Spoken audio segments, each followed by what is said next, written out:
I love you. I love you too. But I think it's the weed talking. You are very important. I'm not that high, I'm telling you. Why is it so harsh on the throat? Because I think your thing is too hot. Really? Yeah, I think it's smoking it too much. Sorry about that. Yeah, you might be right. I'm going to kill it. Volcano's very tricky. Some guy just got life in jail for his third weed. I'm never going to be able... Is that on camera? I'm never going to be able to run for Fourth marijuana conviction gets Slidell, Louisiana man life in prison. He's a repeat offender, and by this repeat offender, the jury found the defendant guilty of attempting to possess and distribute marijuana. Dude was selling weed, and they put him in jail for life. God damn. For life, and he's 35 years old. Terrible. Like, that's ridiculous. It's terrible. It's a tragedy. It's the only way pot kills you. There's two ways. Wait. What was all 4 times? The same thing? Yeah, sells weed. All right, that guy probably deserves to be in jail. I think after the second or third time, all right, dude, just fucking get a different job. Okay, what, for selling weed? Dude, yes. No, the law is unjust. It's unjust. Right. Yeah, but he's also a retard. Yes, he's definitely not the brightest guy in the world. But what he's doing is not hurting anyone. Dude, we have too many fucking laws. You don't feel bad for him because it's not you, dude. No. Because it easily could be.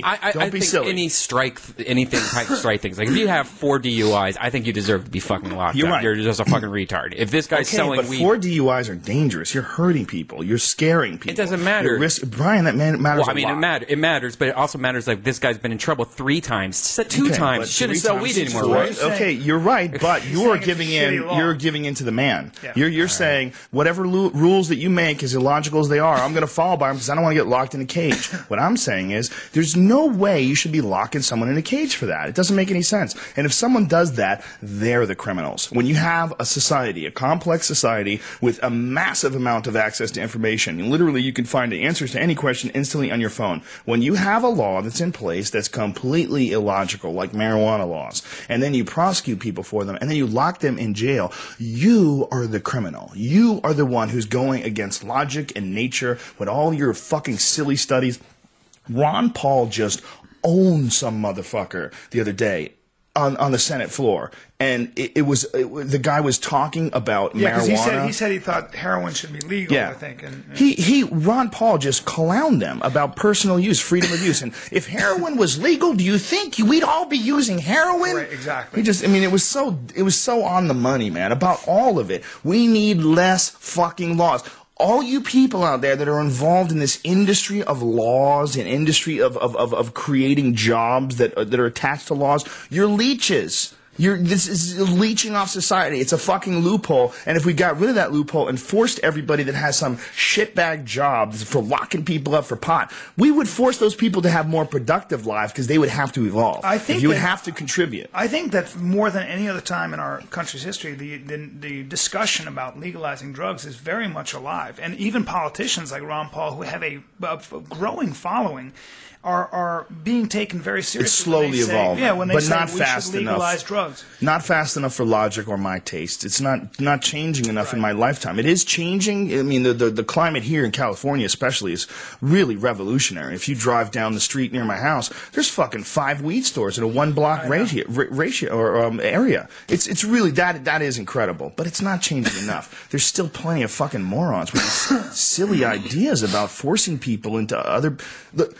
There's a reason why the United States is not competing with the rest of the world as far as things we produce. It's because a lot of people aren't producing shit.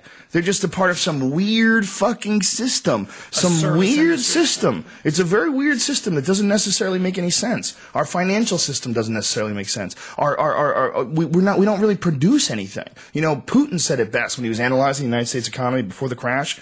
He said, I don't understand the American economy. All they seem to be doing is buying and selling each other's houses. And he's right. What the fuck else do we do anymore? We make Mustangs and Camaros and Corvettes and a couple other things. We have a very powerful military. Computer industry. I mean, we do that. Yeah, innovation, art. And medical innovation and stuff like that. We got a lot of stuff.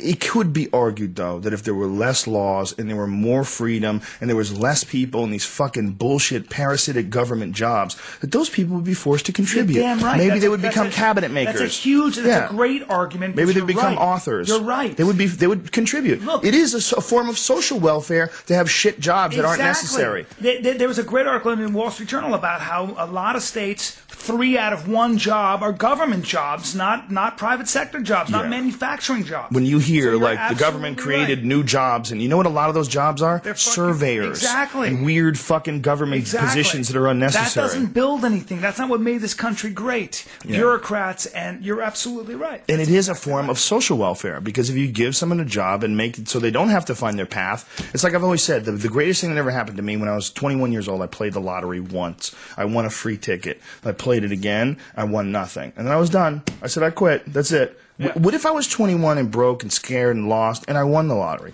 That would have been the worst curse ever. I would have never found my way in life. No. And if you get some shitty fucking easy government job that you can't get fired from, and then that becomes your life, well, guess what? You're not going to find your place either, man. No. You're just going to, it's a form almost of social welfare. Yeah, it is. We need less of everything. And that's why a guy like Ron Paul's on the fucking money, man. That bad motherfucker. I love that guy. Oh, he's the best. And the other guy, Gary Johnson, the former governor of New Mexico, same thing. Yeah. Stanhope had a great point. He said, I like him. He goes, same sense, less Jesus. But I don't mind Ron Paul's Jesus. I don't mind any of it, because the way he talks is the way, what in my mind is America. What my mind is, there's an ideal. He believes in personal freedom and responsibility and allowing people to make their own choices. And makes the call on what is really going on and why we're invested in all these different parts of the world and what we're really doing. He's honest about it, and he's saying this is not what America should be all about. And he says that all the time. This is not what this Constitution was supposed to mean. This is not what our founding fathers wanted. This is this is supposed to be the best example possible of what you can do with a society. This is 2011. We've learned from the Greeks. We've learned from the Romans. We learned from the Nazis. We learned from everybody. We've got it down. But we don't. And it's transparent how we don't. It's all there. Every time, like Obama recently passed some fucking new law about genetically modified food, and it's going to fuck over all these organic farmers, man. And this shit's been going on for a while. Monsanto is involved with a lot of fucking creepy shit, man. And the government is behind all this. There's a good book.